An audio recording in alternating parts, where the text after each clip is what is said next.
batia 4 horas de manhã, 4 horas de tarde. Comecei a sentir que a bola fazia realmente uma curva de 2 metros, 2 metros e meio. Bienvenidos al 55º episodio de Folla Seca, el podcast de la gestión deportiva. Hoy tenemos con nosotros al señor Ramón Calderón, expresidente del Real Madrid Club de Fútbol entre 2006 y 2009, después de haber sido nombrado miembro de la Junta Directiva en 2002. Señor Ramón Calderón, bienvenido al Folla. Encantado de participar en el programa y espero que les guste a los oyentes. Cuando llegó con Florentino Pérez, el club debía 380 millones de euros. Su único patrimonio eran los jugadores y la ciudad deportiva. Como la venta de los jugadores implicaría un debilitamiento del equipo y por lo tanto más dificultades para lograr títulos, se decidió vender a la ciudad deportiva y después de dicha venta y de que se pagara todo, se empezó un modelo muy atractivo y sugerente: traer a los mejores jugadores y con los ingresos que estos producían, ir generando nuevos beneficios para que la rueda siguiera girando. ¿Fue ese un modelo que sorprendió incluso a las mejores expectativas del club, o cuando el Real Madrid se decantó por él, estaba seguro de que funcionaría muy bien? Es lo que el Real Madrid siempre ha hecho a lo largo de la historia, desde el año 55, cuando el presidente Santiago Bernabéu empezó a contratar jugadores importantes. El primero fue Alfredo Di Stéfano, seguramente el jugador clave en la historia de nuestro club. Con él se ganaron 5 Copas de Europa, la actual Champions League, seguidas. Se consiguió volver a ganar una liga, porque hasta entonces no se había ganado. Vinieron después otros jugadores como Copa de Francia, Puskás, Ferenc Puskás, otro jugador importantísimo en la historia del Real Madrid, máximo goleador durante muchos años, de Hungría. En fin, era un modelo que ya se había puesto en práctica. Es verdad que en aquel momento la situación era muy complicada porque no había dinero, como usted acaba de decir. La situación era crítica, estaba realmente en causa de disolución, estaba en quiebra si hubiera sido una entidad mercantil. El modelo del Real Madrid, como mucha gente sabe, es de una asociación deportiva sin ánimo de lucro. No tiene, por lo tanto, capital social ni accionistas y no hay posibilidad más que de recurrir a los propios ingresos, a los ingresos recurrentes del propio negocio del fútbol. En fin, la oportunidad de la ciudad deportiva fue extraordinaria, es otro legado que nos dejó Santiago Bernabéu. Gracias a eso se produjo un ingreso muy importante y se inició efectivamente ese modelo, que lamentablemente no tuvo el resultado deportivo esperado. Y hay que recordar que el Real Madrid es un club de fútbol. Lo que los aficionados quieren son títulos, no dinero. El dinero es necesario, pero hay que utilizarlo bien. No digo yo que se utilizara mal. La llegada de primero Figo, después Zidane, después Ronaldo y finalmente Beckham fue una hazaña extraordinaria desde el punto de vista deportivo y comercial, porque hay que recordar que esos jugadores venían a unirse a Roberto Carlos, Raúl, Guti, Iker Casillas, en fin, un equipo que parecía imbatible. Y bueno, como la historia ya conoce usted, fue totalmente lo contrario. En 3 años no se ganó nada, era la primera vez en la historia que eso sucedía. Aprovechando sus palabras, dice que un año después de llegar al Real Madrid, Beckham ocupaba el 3er puesto en el ranking de Press Coverage y Media Following, lo que conjuntamente con el mismo efecto con otros jugadores pasó a ser atractivo para los patrocinadores. Eso es muy potente comercialmente hablando, como sabemos, pero también es verdad que en la temporada 2003-2004, la de la llegada de Beckham, el club terminó la liga en el 4º puesto. Mirando hacia atrás y también tiene que ver con su discurso, ¿sigue pensando que ese fue el mejor modelo o admite que habrían otras alternativas igualmente buenas? Yo creo que el modelo no es malo, pero hay que darse cuenta de lo importante que es el trabajo, el sacrificio, el entrenamiento constante, el preocuparse de lo importante, que es tener a los jugadores solamente preocupados por lo que ocurre en el terreno de juego. Algún jugador dijo que había pasado más tiempo en los aviones que en el campo de entrenamiento. Las pretemporadas se convirtieron en un pequeño circo en el que se viajaba de un lado para otro sin tener una preparación adecuada. Siempre he oído a los entrenadores que la clave de una buena temporada es una pretemporada adecuada. Es por lo que cuando yo llegué a la presidencia decidimos volver al sistema anterior, que era 20-25 días en un hotel concentrados, solo preocupándose como digo, del deporte desde el punto de vista de considerar lo importante. Ya creo que es obvio que el mundo está lleno de mediocres triunfadores y lleno de grandes cabezas y hombres ilustres que han fracasado por no trabajar, por no dedicar su talento a crear de verdad, a producir más talento con el esfuerzo. No, esa época de los Galácticos es paradigmática, ¿no? Porque usted pensaba que era imposible que aquel equipo no lo ganara todo, pensaba que cuando el equipo saliera al campo, los jugadores del equipo contrario les iban a pedir autógrafos y una foto, y al final no fue así, ¿no? Pues es verdad, yo mismo creía que era así, o sea, fue una equivocación de los que estábamos al frente del club, no de los jugadores. Los jugadores hicieron lo que se les decía que había que hacer. E incluso se permitió la boda de un jugador en París en medio de una semana, entre dos partidos de liga. Es decir, que se llevó al extremo absurdo de considerar que los jugadores podían ganar solamente con el nombre y con el escudo. Eso fue lo que a mí me hizo darme cuenta, junto con Petja Mijatovic, mi director deportivo, y mis directivos, en que aquello había que cambiarlo radicalmente, y así lo hicimos. No solamente en cuanto al cambio de jugadores, porque muchos de ellos pues ya habían terminado su ciclo, sino imbuyendo en todos los que llegaban la idea de lo importante, insisto, que es el sacrificio, el trabajo, el entrenamiento.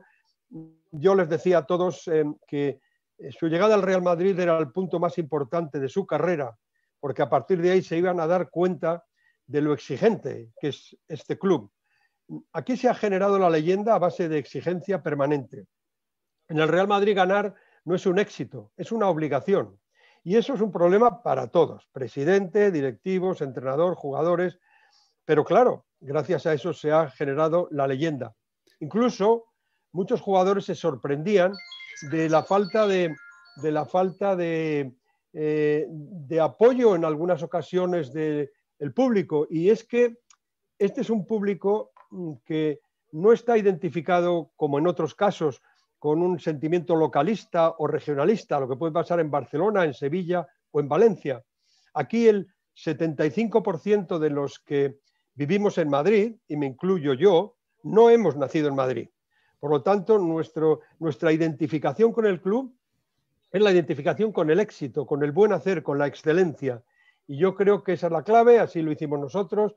Y yo resumo todo lo que hicimos en aquella época en una frase. En el famoso cartel, en el vestuario. Coloqué en el vestuario de todos los equipos del club, incluido el del Bernabéu, diciendo: si luchamos podemos perder, pero si no lo hacemos, estamos perdidos. Yo creo que esa fue una frase que caló hondo en todos los jugadores. Fueron conscientes de que solamente con el nombre no ganaban. Y no nos fue mal. Ganamos 2 ligas consecutivas, sacamos en la segunda temporada creo que 18, 19 puntos al Barcelona, le ganamos 4-1 en nuestro estadio. Una Supercopa. Yo creo que fue el inicio de una época que después ha resultado gloriosa y yo estoy orgulloso de haberla iniciado. Y hablando todavía de los Galácticos, existe todavía el mito de que la venta de camisetas que se paga a sí misma, ¿no? Que paga un jugador. Pero tal como ha dicho ya, en ese tipo de negocios el club no recupera prácticamente nada por vía de la venta directa al aficionado. Lo que sí hay es otro tipo de ganos asociados con la imagen, a la publicidad que va en dicha camiseta, el pago que hace el propio patrocinador técnico por fabricarla. Sin embargo, la rentabilidad propiamente dicha está en el terreno de juego, ¿no? Eso es. Hay una leyenda, y yo lo oigo cada vez que hay un gran fichaje, que ya con las camisetas que se van a vender, el club recupera la inversión. El club cobra muy poco, creo que es un 10% de la venta de la camiseta, pero es que además no hay camisetas, no hay fábricas en el mundo capaces de fabricar las camisetas que yo oigo que se venden. De hecho, hay que anticipar la equipación 1 o 2 años antes para que se puedan fabricar camisetas en número suficiente. Pero es verdad que la proyección que esos jugadores le dan al club es también muy importante, no solamente porque son grandes jugadores y pueden ganar títulos, sino porque tienen la oportunidad también de dar a conocer al club. Hay una anécdota que yo cuento siempre cuando hablo del Real Madrid, de los 10 años que yo viví ligado a él, y es que cuando nosotros presentamos a David Beckham, un mes de junio, creo que fue 2003, resulta que vinieron 1000 periodistas, 1000, que es una cifra absolutamente escandalosa, a esa presentación. Todo el mundo sabe lo que es una presentación de un jugador de fútbol. Las palabras del presidente diciendo que es una ilusión haberle podido fichar, el jugador que es un sueño hecho realidad y en definitiva unas fotos con la camiseta, etc. Pues 1000 personas, 1000 profesionales de la información acudieron a esa presentación. Lo hicimos a las 11 de la mañana para que llegara a las noticias en prime time en Asia, donde el jugador es muy popular y el club también, y se convirtió, no sé si todavía eso sigue siendo así, porque esto fue en 2003, se convirtió en el segundo acontecimiento solo después de social Princesa activo. Diana, ¿no? Exacto. Entonces eso es importante porque eso genera que haya muchos seguidores del equipo, pero es verdad que después hay que ganar. Y si no se gana, el público no está contento, los aficionados no apoyan al equipo, en definitiva, y no se consigue el objetivo fundamental de un club de fútbol, que es ganar títulos. No, y usted, hay también otra frase que usted siempre dice que es de un jugador de la NBA que dijo que el trabajo siempre gana al talento cuando el talento no trabaja. Y incluso le he escuchado ya decir que aquella cultura galáctica les hizo mucho daño. Así que me gustaría también preguntarle si entre la parte positiva de recuperar financieramente al club y la parte más negativa o menos positiva de olvidar un poquito a la parte deportiva, a los entrenamientos, a la cultura del esfuerzo, etcétera, si en este balance, si cree que aún así el club ha ganado con ello o no. No lo sé, es difícil dar una respuesta concluyente. Me parece que tuvo su parte buena, su parte positiva. La primera, salvar al club de una situación caótica, de una situación de ruina. Eso lo hizo muy bien el actual presidente. No era nada fácil. Él lo pudo hacer porque tenía credibilidad frente a las instituciones y llevó muy bien ese asunto hasta que se consiguió la recalificación y la venta. Para empezar, eso ya es positivo. Se consiguió salvar esa situación. La llegada de los jugadores también fue muy importante, ver a todos esos reunidos en el campo de juego. Recuerdo la gira que hicimos por Asia, donde ese cartel era espectacular, era una cosa que impresionaba ver a todos aquellos jugadores juntos. Pero es verdad, después el aspecto deportivo fracasó, es decir, que tuvo partes buenas y tuvo partes menos buenas. En definitiva, pues yo creo que la clave de estas situaciones para los que están al frente de una institución deportiva es sacar enseñanzas, y esas enseñanzas yo creo que poco a poco van permitiendo que las cosas mejoren. Mientras tanto, como hablábamos, usted asumió la presidencia del gigante Real Madrid Club de Fútbol, lo que fue un orgullo para usted, pero que es un problema, porque como dice, cuando el club gana no se siente alegría sino alivio, ¿no? Visto que uno sabe que tendrá 2 o 3 días sin problemas, sin que nadie le culpe por los fichajes que hizo y por los que no hizo, es un poquito así, ¿no? Un poquito agridulce, ¿no? Es así. La verdad es que es un orgullo, es un honor estar al frente del club más importante del mundo, y yo creo que de eso no hay ninguna duda, aunque solo sea por los títulos y por la historia. Fue declarado el mejor club del siglo XX, lo que significa ser el mejor club del siglo, de la historia del fútbol. Pero es verdad, es duro, este es un club muy exigente, como decía antes, eso complica muchísimo, muchísimo la vida a todos. No deja trabajar con tranquilidad, es un escaparate demasiado abierto, son varios periódicos que solamente se dedican a hablar de fútbol y de las, no sé, 50 páginas, 25 son del Real Madrid, programas de radio, programas de televisión, en definitiva, una exigencia permanente para todos y para los jugadores los que más y para el entrenador también. Yo no sé si es conocida un hecho que yo cuento y que demuestra lo duro que es esto. En 48 años, creo que ya 49 de historia, solamente un entrenador, Vicente del Bosque, ha estado más de 3 años en ese banquillo. Esto es un dato clave para que el aficionado, el seguidor de fútbol entienda lo que significa estar en ese banquillo.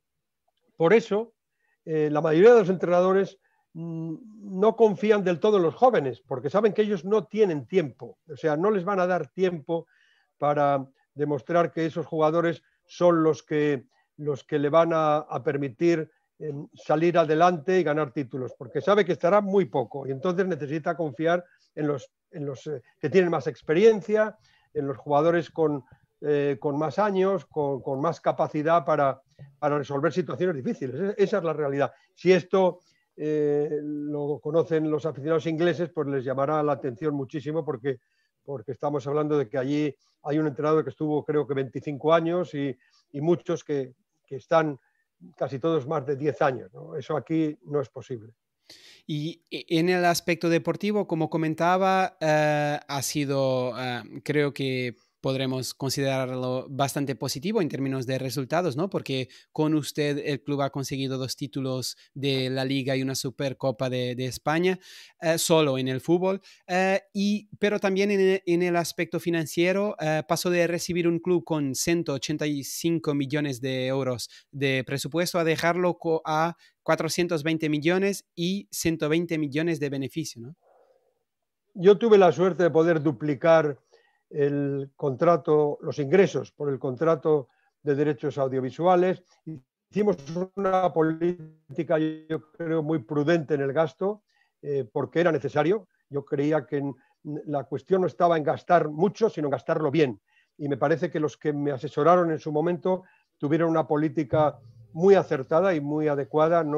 Nunca hicimos un fichaje que fuera escandalosamente alto desde el punto de vista económico, salvo el de Cristiano Ronaldo, pero es que ahí era fundamental porque, como se vio después, era el fichaje que nos devolvía otra vez al primer plano de la actualidad deportiva.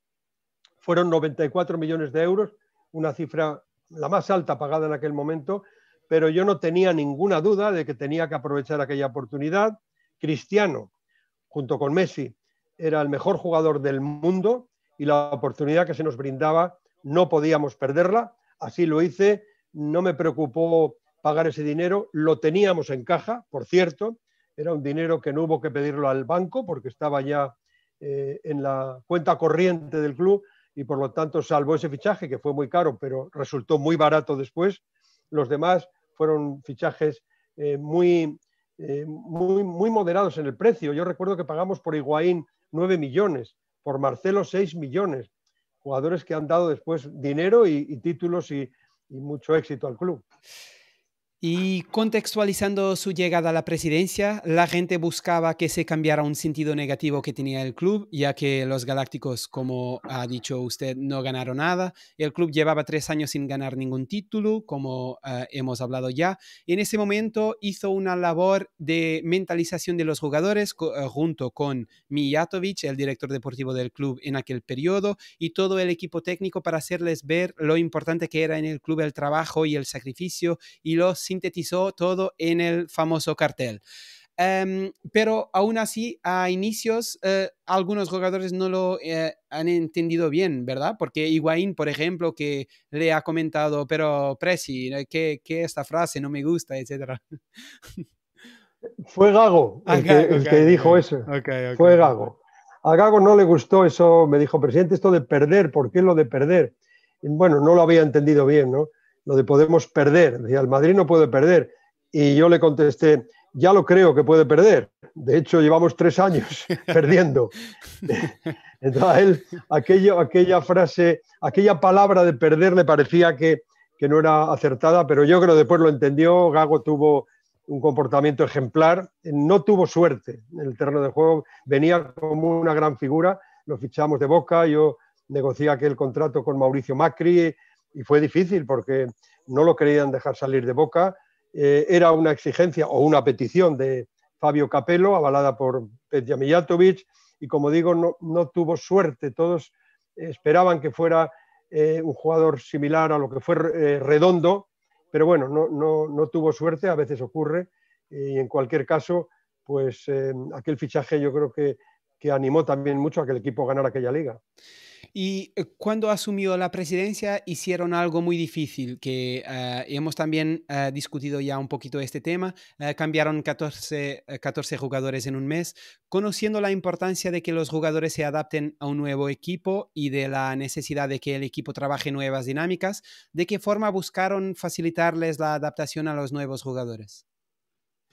En primer lugar, como decía antes, la concentración. Volvimos a un hotel de Austria donde ya otros años se había concentrado el equipo. Ahí estuvieron 20-25 días solo dedicados a la preparación física, la preparación técnica, a la relación entre ellos, a recibir las instrucciones del entrenador y de su equipo técnico. Eso fue, yo creo, muy importante. Me parecía a mí que devolvíamos otra vez al club esa cultura del trabajo.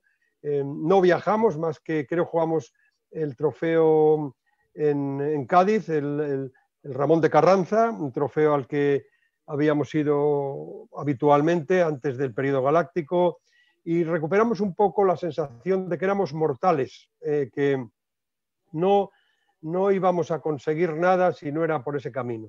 El volver otra vez a tener los pies en el suelo, la realidad de que el fútbol hoy día es muy complicado, todos los equipos juegan bien, todos los equipos son fuertes físicamente, hay una necesidad imperiosa de estar muy bien preparados porque las lesiones vendrán, porque además el equipo contrario se va a emplear al 150% para ganarte a ti. Bueno, yo creo que eso lo entendieron todos, la técnica, la habilidad, la tenían, el talento todos, pero lo complementaron con el trabajo y eso dio el resultado apetecido. Y el que más contento está cuando eso ocurre es el jugador. El jugador se da cuenta que cuando está bien físicamente es capaz de hacer cosas que no haría si no lo estuviera. Ese último segundo, esa décima de segundos que necesita para llegar a un balón antes que el defensa, en el caso del delantero, esa décima de segundo que necesita un defensa para anticiparse al delantero, eso se consigue con la preparación física, con el entrenamiento. Ellos lo entendieron y yo creo que fue un éxito para todos. Y el hecho de que sea abogado le permitió aplicar mucho de lo que ha aprendido en su profesión, en la gestión del club, con los contratos, los números, la forma de organizar el club. ¿Está convencido de que, pensando en ese tipo de cargos, la carrera de abogado estará a la cabeza de las carreras que mejor preparan a una persona? Bueno, es una carrera que da una formación integral, la posibilidad de conocer bien varias facetas del funcionamiento de la sociedad, desde todos los puntos de vista, fiscal, laboral, administrativo, jurídico, en líneas generales, ¿no? Este club, de todas formas, es muy complicado, necesita súper profesionales. Los presidentes de este club no somos profesionales, no tenemos un sueldo, es un cargo honorífico que nos obliga a dedicarle mucho tiempo, más que si fuera el trabajo casi en una empresa. Yo tuve que dejar parcialmente mi trabajo en el bufete, pero así todo, como digo, necesita grandes profesionales que los tiene. Yo al menos los tuve, yo conté con muy buenos profesionales, tanto en mi junta directiva como en el staff oficial del club, que ayudaron a poder resolver los problemas que se plantean día a día. Creo que en un día de partido hay 2.700 empleados, hay 350 empleados fijos, es decir, es una mini empresa, pero una mini empresa que está permanentemente acuciada por la necesidad de que las cosas se hagan bien. Eso pues es complicado, pero como ya he dicho siempre, eso es lo que ha forjado la leyenda. Gracias a esa exigencia el club está donde está. Pero ¿no cree usted que la complejidad y el elevado grado de profesionalización que exige la posición de presidente del Madrid, que exigiría, sería mejor que el presidente recibiera también algún tipo de rendimiento financiero y que fuera algo profesional? Puede ser, lo que ocurre que esto no ha sido así en 120 años de historia, no creo que cambie. Todos consideramos que es un honor llegar ahí y así lo asumimos. Asumimos que lo hacemos sin ninguna compensación económica, que eso nos va a obligar a renunciar a nuestro trabajo, por lo menos parcialmente, que nos va a obligar a renunciar a una relación normal con nuestras familias y con nuestros amigos, pero es así. Nadie nos obliga, los que lo hacemos somos conscientes de que es un honor y un orgullo y un privilegio poder dirigir a este club. Todos los que somos seguidores de él, y yo lo fui desde niño, desde mi infancia, cuando ya empecé a jugar al fútbol, ya coleccionaba a los jugadores y recuerdo una foto grande del equipo en mi casa en Palencia, donde yo vivía.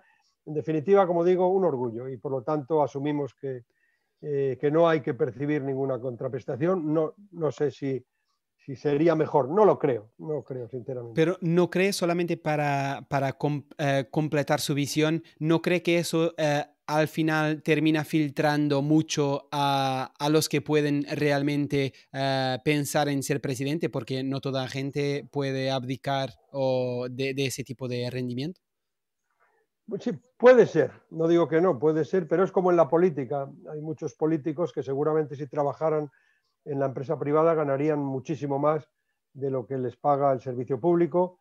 Esto es así y quizá, pues es verdad, se impide que haya personas que seguramente estarían muy capacitadas para hacerse cargo de este club desde el punto de vista de la presidencia y no lo pueden hacer. Eso es una realidad, no hay que engañar. Y hace poco hablábamos del espíritu de exigencia que siempre ha caracterizado al Real Madrid.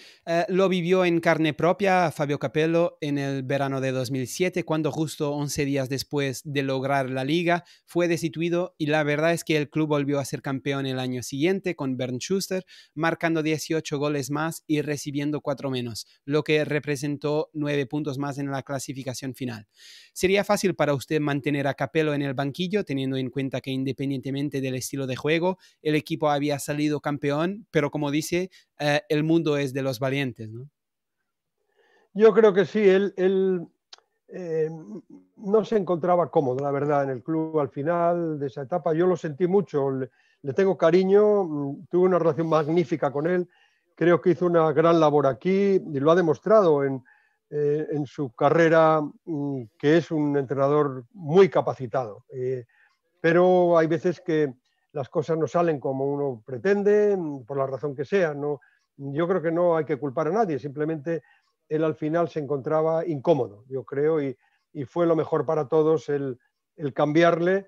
Yo le agradecí muchísimo su trabajo, le agradecí su compromiso cuando yo iba a acceder a la presidencia. Él me dio su confianza y yo aproveché que él estuvo aquí para hacer ese cambio. No muchos hubieran sido capaces de modificar el rumbo del equipo como él lo hizo, con autoridad, pero sin violentar a ningún jugador desde el punto de vista de su posición en el equipo. En fin, yo creo que lo hizo muy bien, pero en la vida a veces hay que cambiar y eso es lo que decidimos todos. Y independientemente de la opinión de cada uno sobre dicha destitución, lo cierto es que sí se defiende que cuando un entrenador pierde un campeonato, su trabajo debe ser bien evaluado, no solo mirando a los resultados. También cuando él gana deberá hacerse lo mismo, ¿no? Es decir, no dejar que un título eclipse la valoración del trabajo del entrenador. Yo creo que sí. En cualquier caso, yo confié plenamente en el aspecto deportivo en Peja Mijatovic. Él demostró ser, y lo sigue demostrando en sus comentarios en radio y en televisión, un grandísimo profesional que tiene un conocimiento del fútbol como yo he visto a pocos. Es una pena que ningún equipo importante le esté utilizando sus servicios, porque como digo, es difícil encontrar a alguien con un mayor conocimiento del fútbol, con tanta sensatez, con tan buen criterio en la elección de los equipos y en la forma de trabajar con los entrenadores. Precisamente en el último World Football Summit yo le escuché en una tertulia muy interesante con Fernando Sanz, no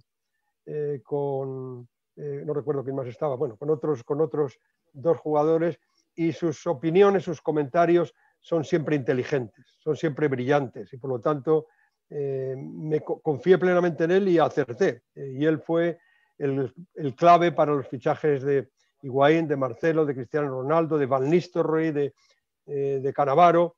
Y precisamente esa labor del director deportivo yo la percibí en el caso de los fichajes que yo hice, porque él me decía, y es así, que los entrenadores normalmente conocen a los jugadores con los que han trabajado, no tienen necesariamente una visión global del mercado, porque no les da tiempo, y es así, porque Fabio Capello, que venía de la Juventus, trajo a Cannavaro, un fichaje estupendo, trajo a Emerson, que no tuvo suerte, y quería a toda costa traer a Trezeguet. Y ahí Mijatovic estuvo muy firme. Me dijo, presidente, teniendo la oportunidad de fichar a Van Nistelrooy, de ninguna forma vamos a no hacerlo. Entonces, Trezeguet es un buen jugador, pero yo creo que para nosotros sería importantísimo tener a Van Nistelrooy. Bueno, pues lo fichamos por 12 millones de euros, porque el Manchester United no lo quería. Y ahí Mijatovic demostró otra vez más su inteligencia en ese fichaje.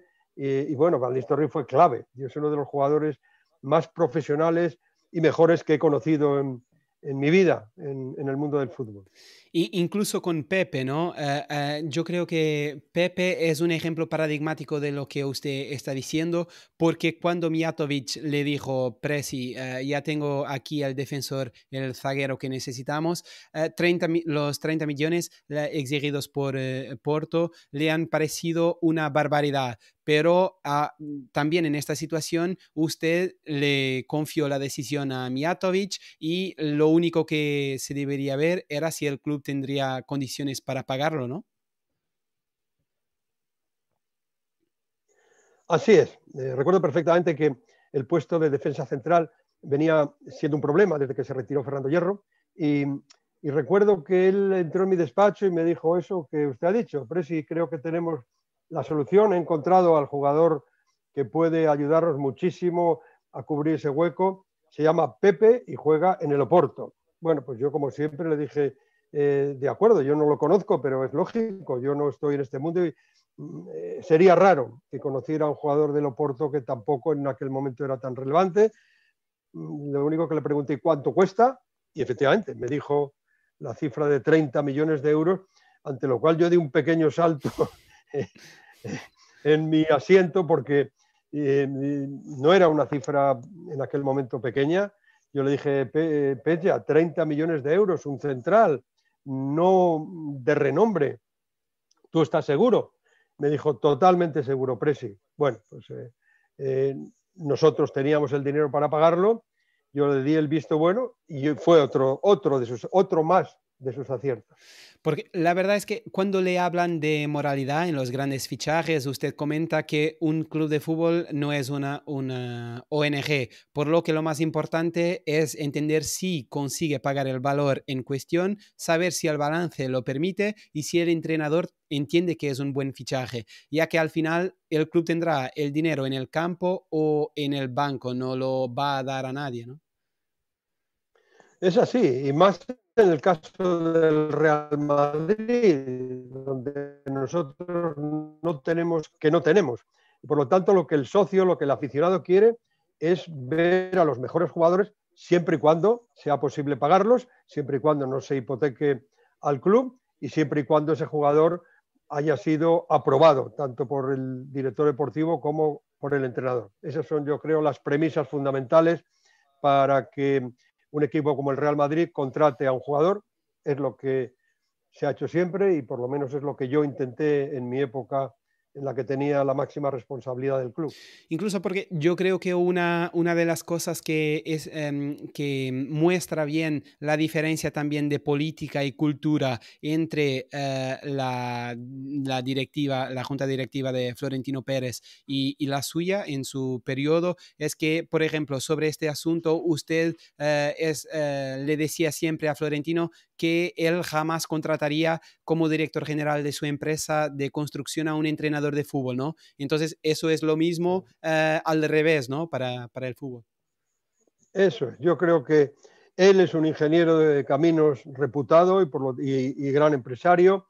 Sabe muy bien cómo se hacen los túneles, las carreteras, las autopistas, pero obviamente no tiene la capacidad para decidir qué jugadores son los mejores para el equipo. Y efectivamente ha tenido éxitos, pero ha habido fracasos rotundos, sonados, sin tener que recurrir a nombres, ¿no? Y es lógico porque necesitas siempre a alguien que te asesore en aquello que es la parcela que tú desconoces. Yo siempre he mantenido que el profesional que menos sabe mucho más que el aficionado que más sabe, por muchas razones. Y esto no es solamente una cuestión deportiva, es una cuestión que es extrapolable a cualquier actividad que se nos pueda ocurrir en el mundo actual. Y eso, la verdad es que en su opinión es clave traer a los jugadores con base a la decisión que tomen la dirección deportiva, como estamos discutiendo en conjunto con el entrenador, porque la verdad es que, y ese ha sido en resumen el problema de los Galácticos, porque simplemente mezclar 11 jugadores extraordinarios al final pueden no entenderse entre sí, ¿no? Pues yo creo que sí. Y yo creo que ese es un aviso a navegantes. Me estoy refiriendo al PSG, porque ahora mismo ha reunido seguramente a un grupo espectacular de jugadores. Ya vi que perdieron 2-0 el domingo pasado. Quiere decir que seguramente ellos esperaban que iban a ganar todos los partidos. No es fácil, porque lo que decía antes, porque la exigencia hoy es máxima. O sea, hoy los jugadores son atletas. No ocurría en la época que yo era un niño, donde jugadores como Di Stéfano o Puskás jugaban hasta los 40 años, no había preparación física, no existía la preparación física en un equipo de fútbol. Se corría un poco, se jugaba al frontón, pero no había hoy lo que conocemos en el deporte profesional del fútbol. Hay verdaderos atletas. Y entonces, frente a un atleta, la técnica sirve en un momento determinado, pero después hay que tener velocidad, tener capacidad de aguante, resistencia. Las lesiones aparecen enseguida si no hay una buena preparación. En fin, yo creo que aquella fue una buena lección que seguramente han aprendido los demás. Recuerdo, y yo creo que eso refleja un poco la idea que había en el mundo del fútbol sobre nuestro modelo, porque estando en Austria, cuando jugó España la final de la Eurocopa y ganó, de Naciones, recuerdo que en el hall del hotel me encontré a un entrenador de los muy conocidos, no diré su nombre, pero muy conocido y con el que tengo buena amistad, y me dijo: ¿qué tal, presidente? Era el año que era en el mes de julio, acababa de ser elegido yo presidente. Me dijo: ¿qué tal? ¿Vas a hacer otra vez Hollywood o vas a hacer un equipo de fútbol? Entonces, bueno, la idea era que lo que estábamos son contratando nombres, caras, personas, jugadores muy conocidos, pero que eso podía no ser suficiente, como así se demostró. Es decir, que el talento es muy importante, pero hay que unirlo al trabajo y además hay que combinar a 11, porque no se trata de un jugador de golf o de tenis, que es el solo. Por lo tanto, un jugador puede ser muy bueno, pero no encajar en el sistema que quiera utilizar el entrenador de turno. Yo creo que eso es importante y seguramente fue una lección que tienen que aprender todos los que vayan a seguir la misma línea. No, porque, señor Ramón Calderón, usted puede hablar mejor porque habla en primera persona, pero lo que yo creo es que cuando se fichan, incluso en un periodo muy corto, a tantos jugadores mediáticos, digamos, después también hay el problema con la gestión de las expectativas, ¿no? Porque la gente se espera, como hablábamos a inicios de nuestra conversación, lo mismo ahora que con el PSG, ¿no? ¿no? Se espera que en todos los partidos el PSG gane 5-0. Entonces, cuando las cosas no salen, los jugadores empiezan a tener problemas de confianza, etcétera. Entonces es un Sin poquito duda, complejo, ¿no? sin duda, y hay dudas, porque lo que usted dice es absolutamente cierto. Claro, solo ver la delantera, Messi, Neymar, Mbappé, no sé, parece que no marcar 5 goles es un fracaso. Y no lo es que es muy difícil, es que lo que volvíamos a decir antes, ahora mismo hay una competencia brutal entre los equipos de fútbol en el mundo. Y no es fácil ganar 5-0, pero es lo que se espera. Si no se consigue, es un fracaso. Bueno, esa es la realidad y yo creo que, hombre, yo creo que los profesionales del fútbol lo saben también y eso tratan de superarlo, tratan de mentalizarlo, de mentalizar a los jugadores y al equipo y al entrenador, pero no es fácil, obviamente no es fácil. Y hace poco hablaba de la relación entre Mijatovic y los entrenadores. La verdad es que el club, el Madrid, ha entendido en los últimos años el perfil, parece haber entendido el perfil de entrenador que va bien en el club, ¿no? Hablamos de Zidane, Ancelotti, que han regresado al club, el tipo también de Vicente del Bosque, quienes sepan manejar bien los egos de los jugadores, dándoles el protagonismo adecuado más allá de sus conocimientos tácticos. ¿Cree usted que este es el tipo ideal de entrenador para el club? Y le pregunto también porque en su época, después de destituir a Capello, los entrenadores fueron Schuster y Juan de Ramos, a los que suele asociarse un estilo de juego más ofensivo. ¿Cómo lo mira esta cuestión? Pues yo creo que el entrenador del Real Madrid primero obviamente tiene que tener conocimientos tácticos, experiencia, es clave, es fundamental porque se va a encontrar en un mundo muy difícil y muy exigente. Y sí es verdad que es fundamental no violentar a los jugadores, me refiero a tratarlos de una forma en la que muchas veces alguno puede pensar que es debilidad, pero yo no lo veo así. Creo que es lo que llamamos en España mano izquierda, es decir, saber tratarlos de tal manera que ellos se sientan importantes, no se sientan en ningún caso atacados ni humillados, por supuesto, eso en ningún caso, que sientan que el entrenador cuenta con ellos si ellos dan lo que se espera de su talento y de su juego. En definitiva, eso Zidane lo hizo muy bien Del Bosque, Ancelotti creo que es de ese perfil. Es decir, que quiere, yo creo que el término no es ser amigo del jugador, pero sí estar cercano al jugador en los aspectos humanos.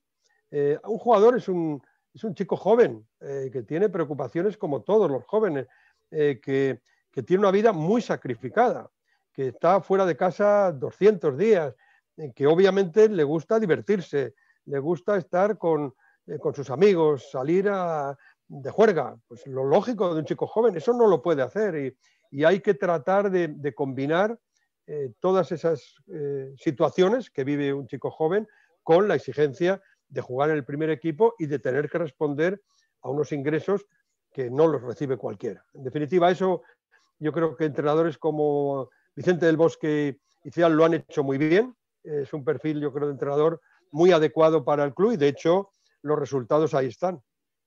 No, y hablando también de los jugadores, un ejemplo paradigmático de cuánto puede influir lo que piensa el jugador con respecto a un posible fichaje es que cuando Ferguson, que una vez dijo que a Calderón solo le vendería un virus y no le vendería a un jugador, cuando él vio que efectivamente Cristiano se iba al Real Madrid, se le ofreció al Barcelona en las mismas condiciones y Cristiano dijo que no porque ya tenía un compromiso con usted y con el Madrid. Ese es un ejemplo perfecto, ¿no?, del gran poder de negociación que tiene un jugador con la dimensión de Cristiano. Pues sí, supimos que Ferguson, que no nos tiene mucho cariño al Real Madrid porque nos ha visto siempre como el rival más importante en todos los ámbitos, en el deportivo, en el comercial, en el económico, lo ofreció al Barcelona, pero el jugador lo tuvo muy claro, él quería venir al Real Madrid, se había comprometido con nosotros y lo cumplió su palabra. Es decir, que no solamente demuestra que es un gran jugador fuera dentro del terreno de juego, sino que también sabe respetar sus compromisos fuera de ese terreno de juego. Incluso en ese traspaso, hablando del traspaso de Cristiano, se había pactado el traspaso para la temporada siguiente y si una de las partes no lo respetara, si el fichaje que ya estaba concretado en la federación, si no se formalizaba el fichaje, la parte responsable por ello tendría que pagar a la otra 30 millones de euros. Así es, eso, bueno, fue una forma de reafirmar el compromiso que teníamos todos. Yo no dudaba que él lo iba a cumplir, supongo que él tampoco dudaría que el Real Madrid lo haría, y estuvo en peligro, porque como yo dejé el club, cuando llegó el actual presidente y vio que el contrato no era suyo, este presidente ha hecho cosas muy buenas, ha tenido muchos éxitos y hay que valorarlos, pero tiene un defecto, es que no acepta bien las herencias que recibe. Pasó en este caso, le ha ocurrido con Raúl e Iker Casillas, que han salido del Real Madrid de una forma muy triste, y cuando vio aquel contrato, él no lo quiso cumplir, esa es la realidad. Él pensó que era mucho más productivo contratar a 3 o 4 jugadores por ese precio, consideró que era exagerado, los 94 millones de euros. El jugador lo supo y eso le llevó incluso a reaccionar mal y a decir que renunciaba a los 30 millones y que se marcharía a otro equipo o haría o continuaría en el United, no lo sé, vamos, en aquel momento lo que él claramente dijo es que aquello le parecía inaceptable, que le parecía una falta de respeto. A partir de ahí la relación entre el presidente y Cristiano fue muy mala y ha sido muy mala hasta que se rompió ya porque antes no lo podía romper el presidente en base a lo que estaba sucediendo. Hubiera sido una locura que el jugador más importante que ya tiene, yo creo, la historia del Real Madrid hubiera sido vendido, transferido o se hubiera resuelto su contrato. Los que afortunadamente estaban alrededor del presidente en aquellas fechas le hicieron ver la locura que hubiera sido no respetar ese contrato, no formalizarlo federativamente, porque todas las condiciones estaban pactadas, las condiciones con el United también, y por lo tanto hubiera sido una locura y hubo suerte que el presidente así lo considerara, porque el Real Madrid en la época de Cristiano, en esos 9 años, ha conseguido cotas de éxito que van a ser muy difíciles de igualar. Esto siempre cuando hablamos del club como comprador, pero también existe la situación en la que el club es la parte vendedora, ¿no? Por cierto, cuando supo que el club iba a fichar a Cristiano, Robinho fue a su despacho y dijo que sabía que no sería la estrella que quería ser y por lo tanto quería irse.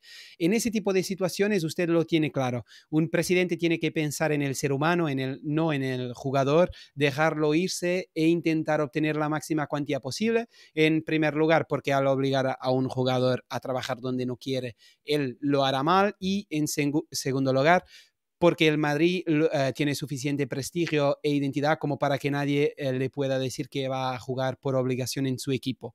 Aunque añada este segundo aspecto, bastaría el primero, ¿no? Es decir, si usted presidiera un club de menor dimensión, tampoco detendría a un jugador, supongo.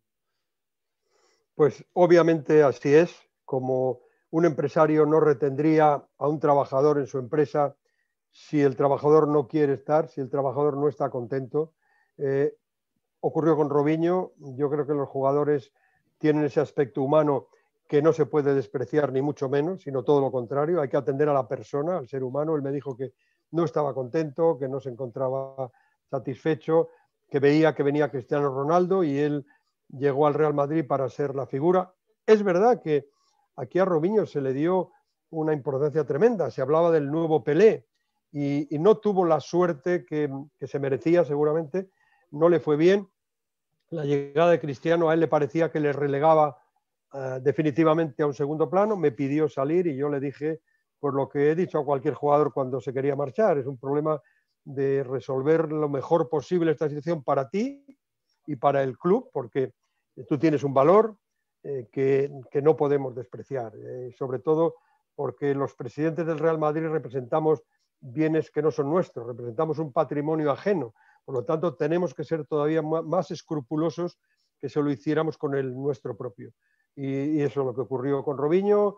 El City llamó, yo creo que fue un 31 de agosto a las 9 de la noche, a ofrecer la cantidad que pedíamos y lo cerramos en unas horas. Si yo la cuento, pierde relevancia la anécdota. Le pediría solo que contara la anécdota de la negociación con el City. Lo de 40, vale. Cash, en Pues cash. la verdad es que estuvimos un poco sorprendidos porque en estos casos siempre la negociación suele ser dura, ¿no? Y sí, es un poco anecdótico aquella sensación que yo tuve de que quizá pedí poco, porque claro, cuando dijimos, recuerdo que estaba con José Ángel Sánchez en el despacho y yo dije, pues ¿cuánto quiere usted? Y le pregunté, no sé, teníamos 34, 35 previstos y me dijeron 40, dije 40, dije sí, pues de acuerdo. Claro, ahí cuando uno parece, y dije, bueno, pues 40, pero y la cláusula de solidaridad, que son el 5%, sí, por supuesto, también. Y claro, yo ya creía que no lo estaba haciendo bien, creía que, sinceramente, que había pedido una cantidad inferior a la que valía o la que estaba dispuesto a pagar el City. Y finalmente dije, pero al contado, ¿no? Y dijeron, sí, claro, al contado. Normalmente no se hace al contado. En definitiva, sí, fue una sensación la que yo tuve porque el City claramente vio que era una operación muy buena, por lo tanto no quería discutirla. Es verdad que no teníamos mucho tiempo, pero que tuve esa sensación al terminar de que quizá yo no había sido buen negociador. Sí, era una percepción equivocada porque obviamente en aquel momento aquella cifra de 42 millones por Robinho era una cifra muy alta, sobre todo porque el jugador no estaba en aquel momento triunfando en nuestro club, por lo tanto fue una cantidad alta, pero como digo, yo tuve la sensación de que si hubiera dicho 50, quizá me hubieran dicho también que sí. Sí, porque hay que recordar, porque ese fichaje fue en el último día, ¿no? Del mercado. Sí, el 31 de Eh, agosto, yo creo que sobre las 9 de la noche, nos beneficiamos de que en Inglaterra es una hora menos y por lo tanto llegamos a las 12:30 o algo así, no recuerdo, pero sí, se hizo en el último momento. El City lo tenía claro, le parecía un jugador clave para su proyecto. Nosotros también sabía que no contábamos con él y que el jugador se quería ir, por lo tanto quizá a lo mejor, pero en una negociación nunca se sabe, ¿no? Cuando se ha conseguido la cifra adecuada, pero fue una cifra suficientemente importante, aunque insisto, es verdad que ante las facilidades que a mí me daban, ante todas las peticiones que hacía, me hizo pensar al terminar que seguramente pues había podido pedir un poco más. no, incluso porque además de que fuera el último día del mercado, también hay que recordar que era el inicio del proyecto de este City, ¿no? Habían Sí. sido comprados hace poco tiempo, muy poco tiempo, ¿no?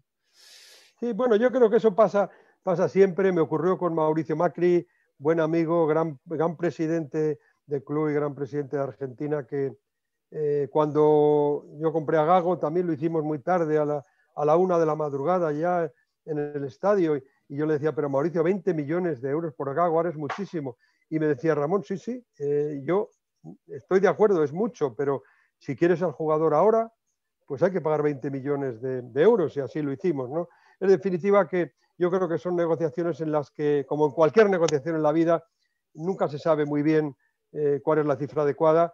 Los abogados decimos que el mejor acuerdo, el mejor contrato es aquel en el que ninguna de las dos partes están conformes, ninguna de las dos partes están contentas. Quiere decir que todos han tenido que ceder algo.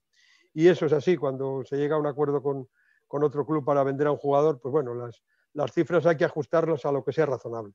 La verdad es que usted está siempre con los jugadores, no solo cuando ellos piden irse. Cuando la gente critica la gran cantidad de dinero en el fútbol, por ejemplo, usted no cree que se deba culpar a los jugadores por eso. Cree que ellos tienen una carrera corta y que se merecen el dinero que generan, además de considerar que todos haríamos lo mismo, o sea que si pudiéramos ganar el doble de lo que ganamos, lo haríamos sin dudar. Incluso les dice siempre a los jugadores, vais a vivir hasta los 90 o 100 años, así que tenéis que conseguir todo el dinero que podáis. Siempre ha sido muy cercano a los jugadores, me parece, ¿es correcto?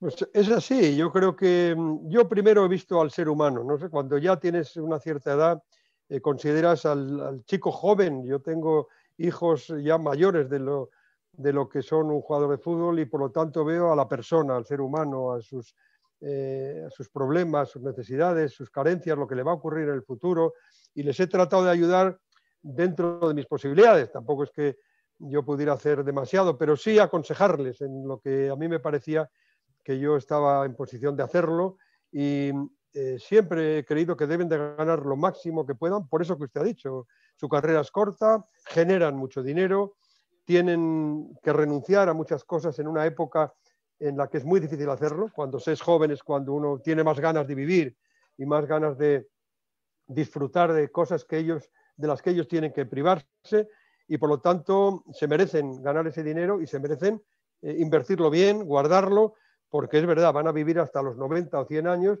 y van a querer vivir de la misma forma que viven hasta ahora, porque como decía un torero español muy sabio, tenía la sabiduría popular, decía, lo duro en la vida no es, lo más duro en la vida no es ser pobre, es dejar de ser rico, porque cuando uno deja de ser rico, ha sido consciente ya de lo que significa vivir bien, ¿no? Ser pobre es muy duro, pero muchas veces no has tenido posibilidad de comparar. Cuando eres rico ya te gusta el coche bueno, te gusta el buen hotel, te gusta comer bien y todo eso lo pierdes. Y el perderlo cuesta mucho, es duro y por lo tanto yo creía que, y así se lo ha aconsejado siempre, que ellos deberían de tratar de ganar lo máximo posible e invertirlo bien o guardarlo de tal manera que les permitiera mantener ese nivel de vida todo lo posible. Y con respecto a las jugadoras, el Real Madrid no tiene un equipo de fútbol femenino. En su campaña presidencial llegó a hablar con el seleccionador nacional de fútbol femenino con el objetivo de poner en marcha la formación de ese equipo, pero la verdad es que hablamos ya de hace 15 años atrás aproximadamente. ¿Creyendo usted que eso es algo inevitable para bien, que las mujeres hayan integrado al mundo en todos los sentidos y también en el fútbol, y que no se puede estar de espaldas de esa realidad? ¿No cree que eso es exactamente lo que está haciendo el club hoy en día? Sí, sí, yo creo que el equipo ya juega con el nombre de Real Madrid, ya ha tenido, yo creo que el año pasado se llegó a un acuerdo con un equipo para que se integrara en la estructura del club. Ahora ya creo, no estoy seguro, pero creo que sí, ya juega con el nombre del Real Madrid. Me parece que es importante, la mujer se ha incorporado al mundo en la misma forma que los hombres.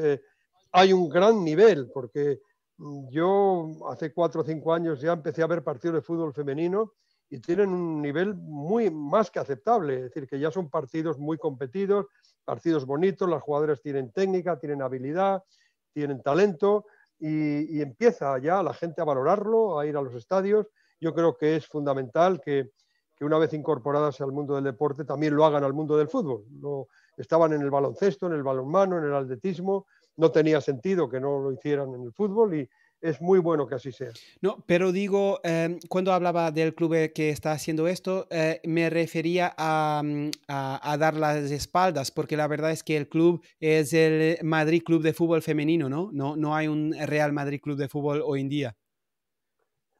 Bueno, eso lo desconozco, la verdad, pero creo que la intención de la actual Junta Directiva es darles carta de naturaleza de forma absoluta, equipararlas en nombre y en respaldo, igual que al primer equipo de fútbol y a todos los equipos de todas las secciones que tiene el club. Me parece que eso es lo que hay que hacer. No sé muy bien cuál es su política, pero tengo entendido que sí, que la idea es que el club femenino de fútbol sea un club que tenga todos los parabienes y el respaldo de la entidad como tal. Estamos entrando en la parte final de nuestra conversación, lamentablemente, pero me gustaría que no la termináramos sin hablar de lo que es el fútbol. Como dice usted, pocas otras actividades en la vida despiertan una pasión, unas emociones, una lealtad y un entusiasmo mayores que el fútbol. Las personas son verdaderamente comprometidas con respecto a la vida de sus clubes. Y hay hay otra anécdota suya que es perfecta para describir, en mi opinión, la importancia de este deporte, la de la ida de Roberto Carlos al hospital. ¿La quiere contar también esta? Pues sí, la verdad es que los jugadores tienen una parte humana maravillosa, y sobre todo con los niños. Yo la he vivido con muchos de ellos, en esa atención a los niños, pero además de una forma en la que se demuestra que su cariño no es falso, no es inventado.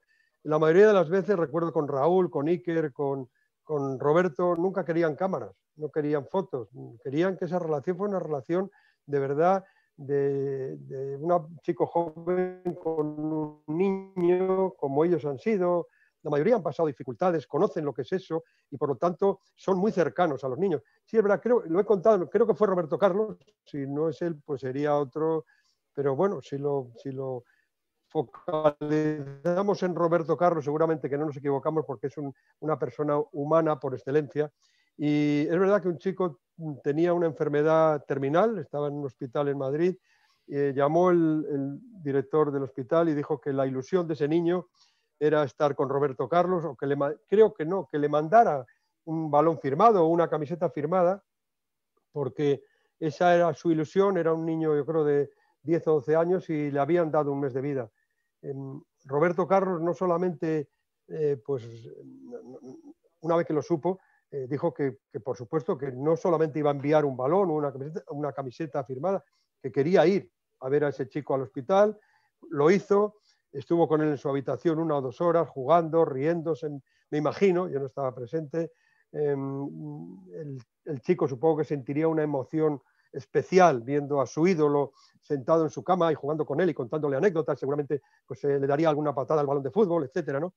Y al cabo de, creo que fue una semana o 10 días, el director del hospital llamó para decir, ustedes esto seguramente no se lo van a creer, le va a parecer raro, pero desde el punto de vista analítico, el chico está curado, porque es un enmascaramiento de la analítica, que seguramente ese entusiasmo, esa ilusión que ha tenido el chico le ha hecho que todas sus constantes vitales hayan sufrido un cambio radical y teóricamente parezca que la enfermedad está curada. Sabemos que no es verdad, sabemos que eso no es así, que volverán a aparecer los síntomas de la enfermedad en los próximos. Es que el niño vivió casi 2 años. Es decir, que yo les decía a los jugadores, vosotros tenéis la suerte no solamente de dar ilusión y alegría a la gente, sino que le podéis dar vida también, le podéis dar meses de vida, o por lo menos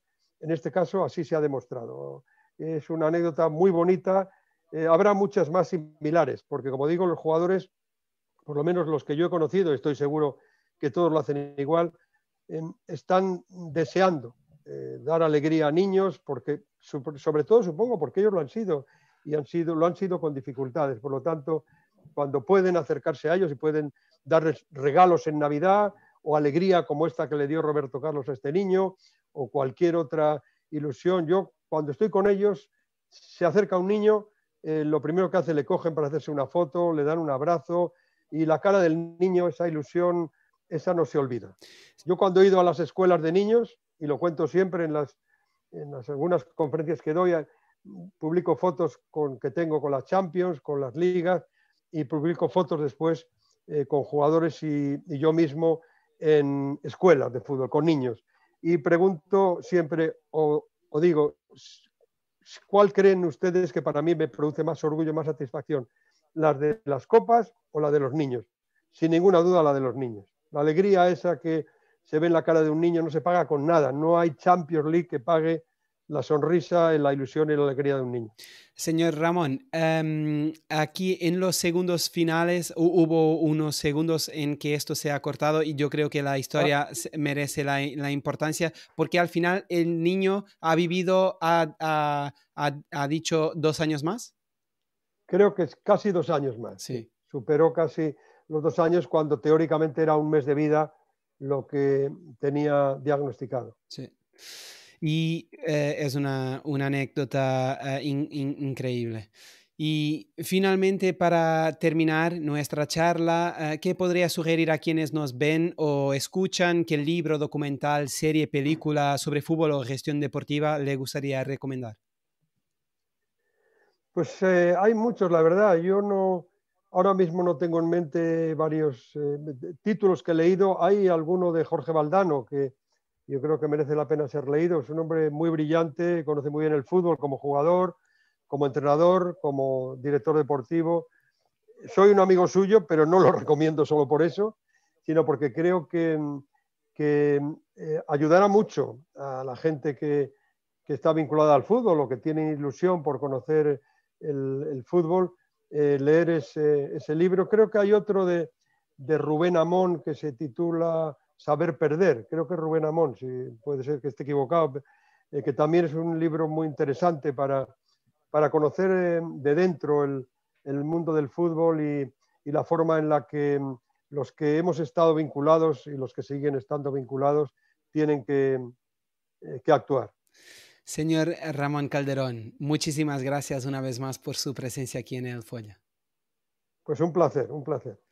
A todos los que nos... Estupendo. Por favor, dígame. No, que creí que habíamos terminado ya, no. Sí, no, quería solo decir a todos que nos ven o nos escuchan que, como saben, pueden suscribir al canal en YouTube o también suscribirse a Spotify, Apple Podcasts para poder recibir todas las notificaciones, además de seguir también la página de Folla Seca en el Instagram y en el Facebook. Un abrazo a todos.